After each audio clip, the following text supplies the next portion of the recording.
पिताजी को डर था कि मेरा बेटा भटक ना जाए। जो बच्चे हैं ये कूड़ा बिन रहे हैं, कोई बोतलें बिन रहा है, कोई गुटखा खा रहे हैं, कोई पैसे मांग रहा है। 5-6 बच्चों से शुरुआत करी। पढ़े लिखो को कलम कोई भी पकड़ा देगा। जो बच्चा कभी कलम ही ना पकड़ी हो उसको कलम पकड़ाना बहुत मुश्किल काम था मेरे लिए। 20 हज़ार लोगों को लंगर खिलाते हैं तो बेटा 100 बच्चों का लंगर आप लेके जाओ। उनका माँ बाप बनकर काम करता हूँ मैं।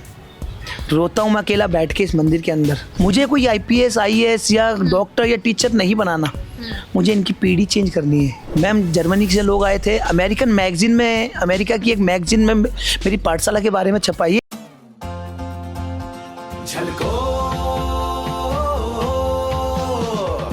आज के स्पेशल एपिसोड में हम आपको दिल्ली की एक ऐसी पाठशाला से रूबरू कराएंगे जो अपने आप में ही बहुत खास है। कौन बच्चे हैं यहाँ पढ़ने वाले, आखिर इनको कौन पढ़ा रहा है, और इस वीडियो को देखने के बाद आपकी छवि जो है दिल्ली पुलिस के प्रति बदल जाएगी। आज हमारे साथ मौजूद हैं दिल्ली पुलिस विभाग में तैनात हेड कांस्टेबल थान सिंह जी।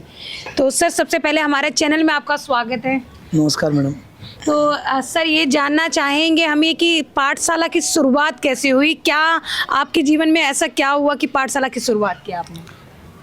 मैम पाठशाला मेरी 2015 में मैंने ये पाठशाला चालू करी, और क्योंकि मैं भी ऐसे माहौल से निकल के आया हूँ, वो माहौल देखा है मैंने, तो वो चीज़ों को देखते हुए जो मेरे सामने चीज़ें हुई हैं, तो उन चीज़ों को देखते हुए मैंने सोचा था कि ज़िंदगी में कुछ करना है।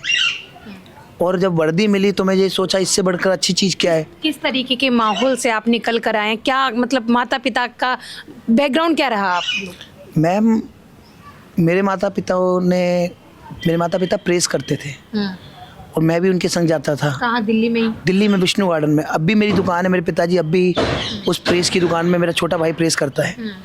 और हम मीराबाग JJ कॉलोनी झुग्गियों में रहते थे। अच्छा, JJ कॉलोनी झुग्गियों में? हाँ जी। झुग्गियों पे से निकल के आया हूँ। पिताजी को डर था कि मेरा बेटा भटक ना जाए, तो वो उस माहौल से बचाने के लिए वो मुझे अपने साथ काम पर लेके जाने लगे। हाँ जी, मैं भी प्रेस करता था। कपड़े लाना, दे के आना, ये सारा काम मैं भी करता था प्रॉपर। तो बस एक यही था, क्योंकि वो जहाँ मेरी दुकान थी प्रेस की, वहाँ पर गुरुद्वारा था।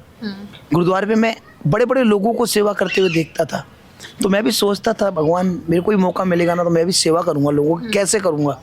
पिताजी का सपना था वर्दी पहनने का। तो जब दिल्ली पुलिस में मैं भर्ती हुआ, 2 बार रह गया था, तीसरी बार मेरा सिलेक्शन हुआ था। कब, किस साल में आप दिल्ली पुलिस में तैनात हुए? मैं 2010 में मैं दिल्ली पुलिस में भर्ती हुआ था।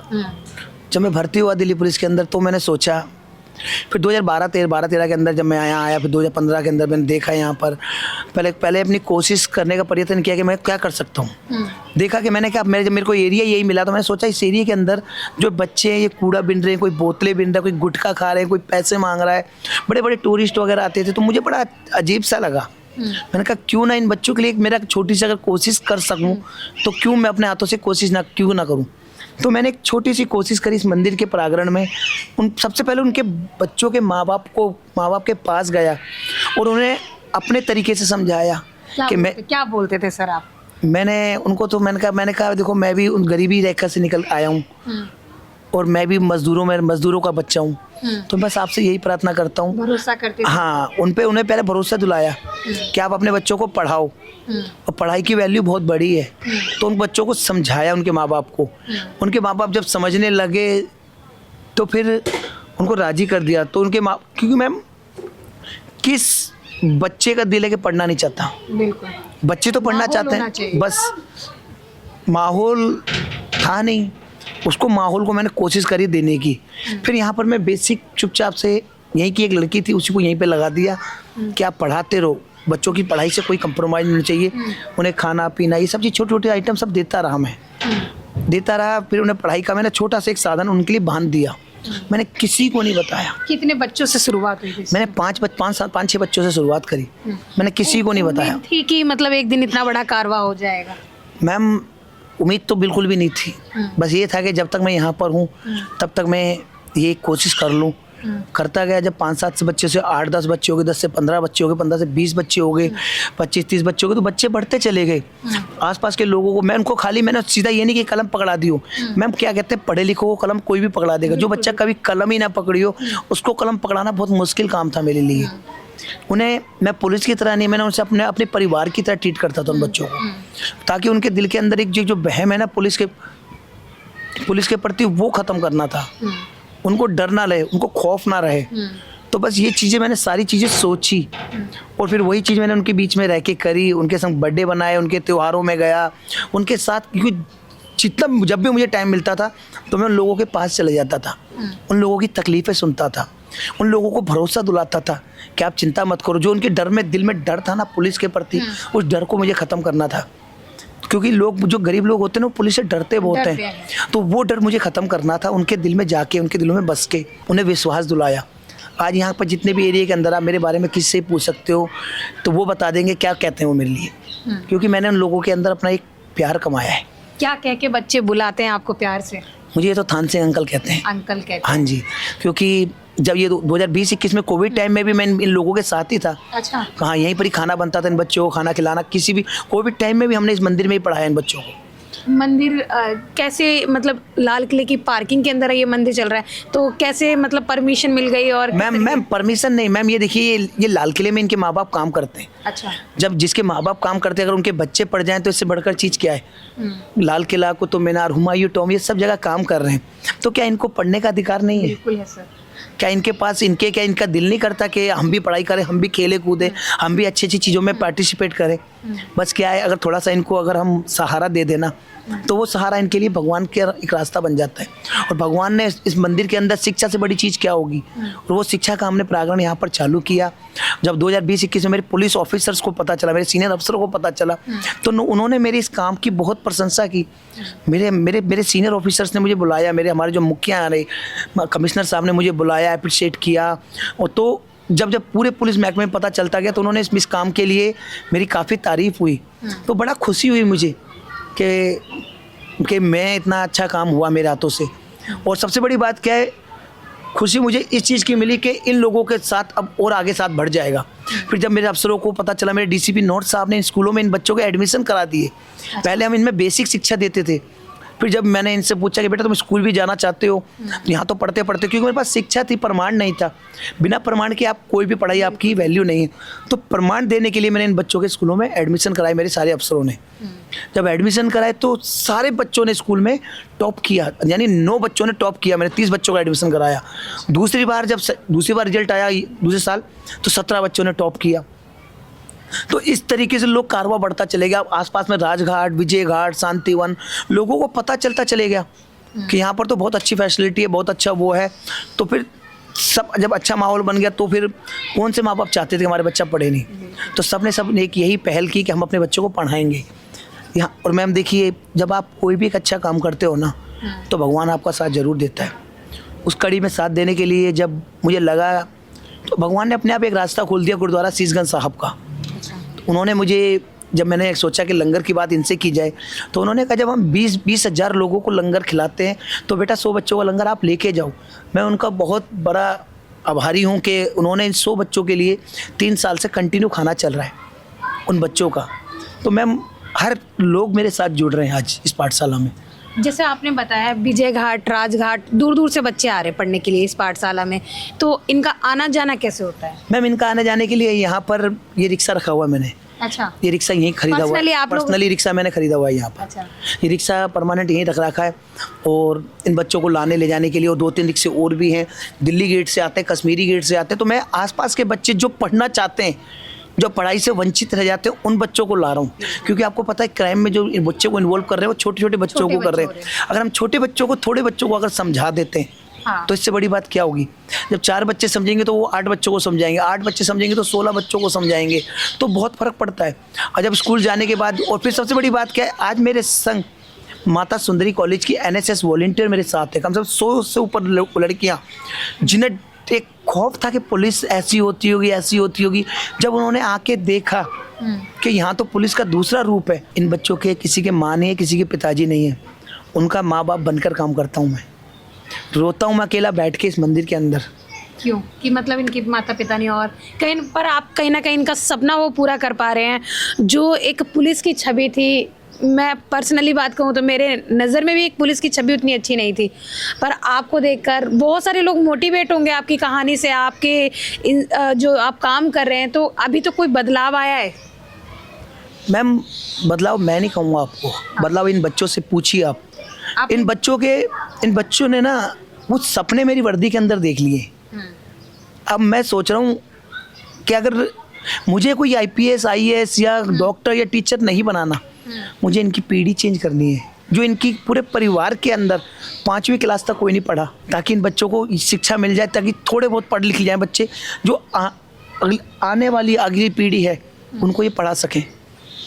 मैम मुझे पता है कि मैं इन बच्चों से मेरा क्या लगाव है, कितना मैं इन बच्चों के लिए करता हूँ, क्योंकि मेरी एक फैमिली है, ये भी उसे फैमिली की तरह ट्रीट करता हूँ मैं। अच्छा सर, एक थोड़ा पर्सनल सवाल होगा कि आपके परिवार में आपके खुद के बच्चे कितने हैं? मेरी वाइफ है, मेरा बेटा बेटी है, वो भी कई बार बोलते हैं, मगर वो भी मेरी वाइफ इस चीज़ मामले में अच्छी है, हर बार हमेशा बच्चों को समझाती है, बेटा आपके पापा एक बहुत अच्छा, बच्चों को भी जब स्कूल में खुश होते हैं कि हमारे पापा ये कर रहे हैं, तो उनको भी अच्छा लगता है।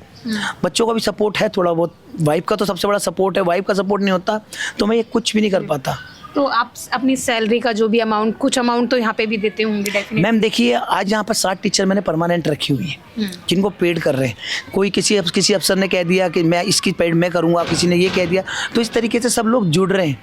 मेरा एक सपना जो इन बच्चों को दिखाया ना, वो सपना मुझे कैसे ना कैसे इन बच्चों का पूरा करना है। आपकी इस पाठशाला की चर्चा जर्मनी तक हो गई, मैंने सुना है, और पढ़ा भी था कि जर्मनी के कुछ लोग आए थे, ऐसा भी हुआ है क्या सर? मैम जर्मनी से लोग आए थे, अमेरिकन मैगजीन में, अमेरिका की एक मैगजीन में मेरी पाठशाला के बारे में छपा। ये मेरे लिए नहीं है, ये मेरी दिल्ली पुलिस के लिए गर्व की बात है हमारी, कि हमारे एक पुलिस का एक इंसान ये कर रहा है। मुझे तो सबसे बड़ा गर्व है कि मैं खाकी वर्दी वाला हूँ, और खाकी वर्दी में रह के ये सब चीज़ें हो रही है। और अभी जर्मनी से जब जर्मनी वाले आया था, पूरा एक डेलीगेशन आया था, तो उन्होंने मुझे 10 लैपटॉप, टीवी, प्रोजेक्टर, ये सारा सामान भिजवाया उन्होंने मेरे लिए। अच्छा। तो ये मेरे लिए बहुत गर्व की बात है। कनाडा में छपी मेरी वीडियो चली मैम, कई जगह मेरी वीडियो चल चुकी है पाठशाला की, तो मैम ये मेरे लिए बहुत गर्व की बात है। और सब क्या पता इन सब इन बच्चों की किस्मत का है मैम, मेरा कुछ भी नहीं है। और मैं तो चाहता हूँ कि इन बच्चों को बस 12वीं पास करा दूँ, मेरा एक जो सपना है वो साकार हो जाएगा, अगर ये बच्चे थोड़ी से पढ़ जाएंगे। और किसी को शिक्षा देना, मैंने कोई अपराध का काम नहीं किया है। कई बार तो मुझे अपनों से भी मुझे कई बार सुननी पड़ती है, बैठ के रोता हूँ मैं, बताया ना मैंने आपको। क्या सुनना पड़ता है अपनों? वैसे ही कि क्या ड्रामा कर रहा है, कहीं इनके बच्चों को कई लोग बोलते हैं क्या पढ़ेंगे, ये क्या कर लेंगे, मगर मुझे पता है अगर मैं थोड़ा सा इनको सहारा दे दूंगा ना, तो ये बच्चे बहुत अच्छे हो जाएंगे। कोई भी अगर मॉनिटर मैं ही करता हूँ यहाँ से, हाँ क्या चल रहा है क्या नहीं चल रहा, मैंने कैमरा भी लगा रखा है, अच्छा, जिससे कि हर चीज़ को मैं देख सकूँ, नज़र रख सकूँ। मेरा एक जो उम्मीद है ना, वो मैंने बहुत लंबी सोची है इन बच्चों के लिए, और मेरा पुलिस परिवार मेरा सपोर्ट करे, और आप लोग भी मेरा सपोर्ट करो। मैं तो कहता हूँ देखिए, आप इन बच्चों से मिलिए। मैं तो कह रहा हूँ ना, जितने भी लोग हैं एक बार आके इन बच्चों से मिलेंगे तो आप खुद कहोगे कि इन बच्चों के अंदर बहुत अलग ही, जो आसपास के स्कूल है ना, वो मुझे फ़ोन करते हैं कि सर आपके पास ऐसे बच्चे और हैं तो हमारे यहाँ स्कूलों में एडमिशन कराओ, हमारे स्कूलों में कराओ। मेरे यहाँ एक होड़ मची हुई है स्कूलों में। अब ये बच्चे इस बार ये पढ़ जाएंगे ना, तो आपकी तो आने वाली जनरेशन वो बिल्कुल सही हो जाएगी। बच्चे ये तो नहीं कहते कि पापा हमारे उनको ज़्यादा प्यार करते हैं और हमें कम प्यार करते हैं? जब थोड़ा होता है कभी कभार, जब मैं अपने बच्चों को डांटता हूँ तो बच्चे कहते हैं जाओ जाओ वहीं पाठशाला में जाओ, तुम वहीं पर प्यार करते हो। अच्छा। कहते हैं, तो मैं अगर मेरी वाइफ इस मामले समझाती है, वो भी कई बार हो जाता है तो गुस्सा तो आ ही जाता है मैम, पर भगवान जब तक करवा रहा है तब तक सारा मैनेज कर रहा हूँ। सोचा ये जीवन मुझे मिला है तो जीवन में कुछ ज़िंदगी में कुछ करके जाऊँ, और कुछ मेरे से अच्छा काम हो जाए उस वर्दी में, तो इससे बढ़कर चीज़ मेरे लिए क्या होगी। एक सवाल ये कि जैसे अगर आज हम दिल्ली में क्राइम रेट देखते हैं, उस क्राइम में सबसे ज़्यादा जो है नाबालिग बच्चे इन्वॉल्व होते हैं। 16-17 साल के एज के लड़के मर्डर कर रहे हैं, किसी का कान काट दिया, किसी के चाकू मार दिया। ये ऐसा क्यों हो पाता है? मैम देखिए, ये चीज़ को तो मैं नहीं बता पाऊँगा। मैं तो अपने यहाँ इन बच्चों को इसी चीज़ से तो बचा रहा हूँ। आज ये 14-15 साल के बच्चे भी है मेरे पास, 9th क्लास के बच्चे, 8th क्लास के बच्चे, उनको इसी चीज़ से तो बचा रहा हूँ, कोई क्राइम में इन्वॉल्व ना हो। अगर आपको उनको शिक्षा अगर मिल जाए, उनको अगर ढंग से पढ़ाओ मिल जाए, तो वो भी क्यों करें। बस वो गलत संगत में चले जाते हैं, जो शुरू से आदत पड़ जाती है गलत संगत की। संगत मिलती कहाँ से? जब कुछ पढ़ाई लिखाई नहीं करोगे, आप इधर उधर घूमोगे, तो वो संगत बेकार हो जाती है। तो मैं तो इस चीज़ को तो रोकने की कोशिश कर रहा हूँ ना। तो अगर कोई आप लोगों से जुड़ना चाहे, किसी तरीके से सेवा करना चाहे, तो कैसे कनेक्ट हो सकता है वो? मैम आइए, थान सिंह की पाठशाला लाल किले पर चल रही है, 2 से 5 डेली क्लास चलती है डेली। आप आइए, हाँ जी पढ़ा बिल्कुल भी सकते हैं आके। पढ़ाइए मैम। मैं कह रहा हूँ मैम, ये पाठशाला मेरी नहीं, आप लोगों की है। ये मैं कुछ भी नहीं हूँ, मैं तो एक सेवा कर रहा हूँ और ये आप लोगों को करना है, इनको आप लोगों को बढ़ाना है। ये उस समय खाली था और आज देखिए इतना लोग कितने बढ़ते बढ़ते आज इतना सब चीज़ हो गया, तो सभी ऊपर वाले की देन है। मंदिर में शिक्षा से बढ़कर कोई चीज़ अच्छी नहीं होती और वही आज शिक्षा ही हो रही है। देखिए कैसी लगी आपको ये पाठशाला, थान सिंह की पाठशाला, जो दिल्ली के लाल किला के मंदिर में चल रही है, जहां झुग्गी झोपड़ी में रहने वाले बच्चों की जिंदगी बदल रहे हैं दिल्ली पुलिस के हेड कांस्टेबल थान सिंह जी। किस तरीके की जर्नी रही, कैसे शुरुआत हुई, आपने उनके माध्यम से सुना, और क्या ये बच्चों का भविष्य बदल पाएगा या नहीं, दिल्ली में किस तरीके से झुग्गी झोपड़ी में क्राइम रेट बढ़ता है उसको कम करने के लिए एक पहल की गई है। इस वीडियो को ज़्यादा से ज़्यादा शेयर करें ताकि थान सिंह जी हैं लोगों के लिए प्रेरणा बन सके और लोग ऐसी संस्थाओं से जुड़ सके जिससे झुग्गी में रहने वाले बच्चों का भविष्य बदल सके। इसके साथ ही देखते हैं जल को दिल्ली में कैमरामैन नरेश के साथ पूनम।